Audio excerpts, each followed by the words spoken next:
Santo Niño, maawa ka sa amin. Ako po si Father Fiel Pareha at ito po ang ating segment, ang Daily Devotion, na kung saan tayo po ay magdarasal, magbabasa at magninilay kasama ng salita ng Diyos sa buong taon.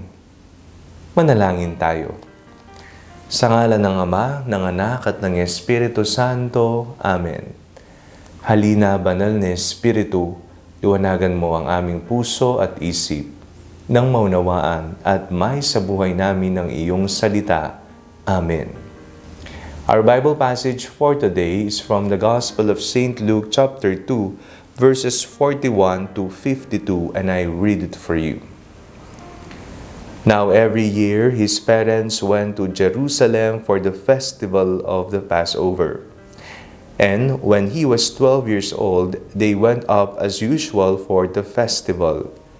When the festival was ended and they started to return, the boy Jesus stayed behind in Jerusalem, but his parents did not know it. Assuming that he was in the group of travelers, they went a day's journey. Then they started to look for him among their relatives and friends.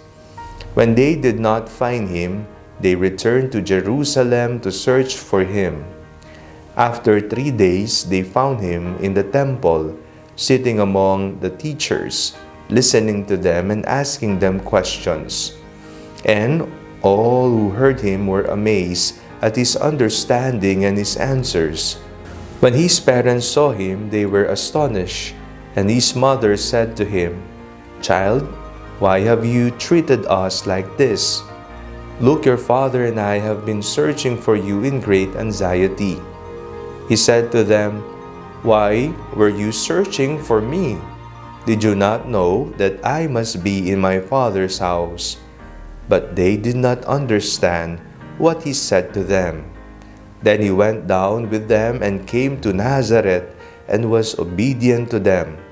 His mother treasured all these things in her heart. And Jesus increased in wisdom and in years, and in divine and human favor. Ngayong araw po ating pong ginugunita ang kapistahan ng Santo Niño. Napakalapit po sa puso ng bawat Pilipino ang Santo Niño. Kung titingnan nga po natin ang ating mga altar sa bawat tahanan, dito po sa ating bansa o maging sa mga Pilipinong nasa ibang bansa, makikita po natin ang Santo Niño. Iba-ibang figura, iba-ibang representasyon, iba-ibang bihis at kulay, laki. Kung ano-ano, makikita natin ang Santo Niño ay nasa ating mga altar. Malapit sa ating puso. Nakikita po natin sa isang bata ang tunay na kababaang loob. Nakikita natin ang kasimplihan ng buhay, kasimplihan ng tuwa. Hindi komplikado, pero makikita po natin sa isang taong tumatanda, kung kailan tumanda, parang walang pinagkatandaan. Di ho ba nung tayo ay mga bata pa, tayo ay tinuturuang magsabi ng salamat po. O kaya naman tinuturuan tayo ng mga magagandang asal, pagmamano, pagsasabi ng po at opo, pagpapatawad. Di ba?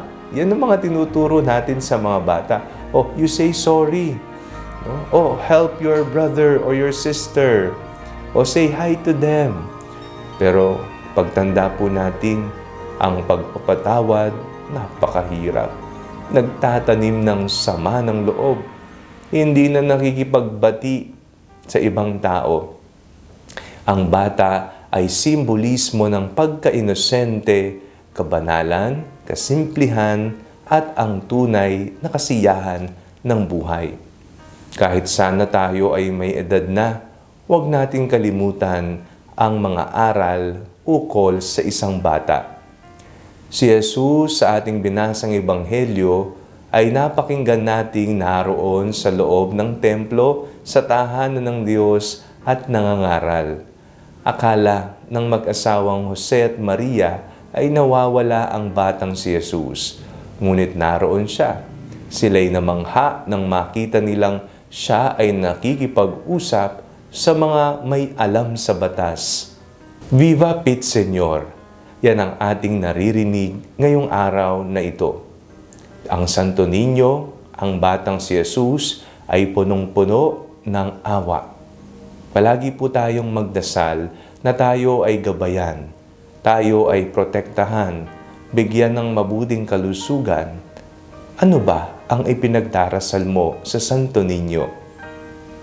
Ano ang nais mong ilapit o sino ang nais mong ilapit sa Kanya ngayong araw na ito?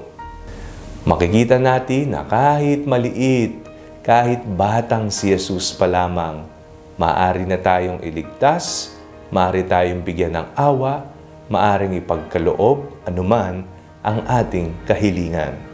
Kaya sabay-sabay po nating sabihin, Santo Niño, kaawaan mo kami. Manalangin tayo. Señor Santo Niño, lumalapit po kami sa inyo. Nais po naming humingi ng tawad sa lahat ng mga kasalanan namin. Nais po naming ilapit sa inyo, idulog sa inyo ang lahat ng aming pangailangan. Pagkalooban niyo po kami ng malusog na pangangatawan. Pagkalooban niyo po kami ng kapayapaan sa aming pamumuhay. Sa tuwing kami ay naliligaw at natatakot, nawa kayo po ang aming maging ilaw at gabay. Amen. Sa ngalan ng Ama, ng Anak at ng Espiritu Santo. Amen. Huwag po ninyong kalimutang i-like ang video ito. Mag-comment po kayo and share it with your family and friends. Ang Panalangin Bago Matulog ay may sariling Facebook page na po. Huwag niyo pong kakalimutang mag-like at mag-follow dito, and do not forget to subscribe to our YouTube channel. I-click niyo lamang po ang link na nasa description ng video ito, o kaya naman po just search Father Fiel Pareha. Kung nais niyo naman pong maging updated sa mga kaganapan ng ating pagpapahayag, you can join our broadcast channel dito po sa ating Facebook page. God bless you po.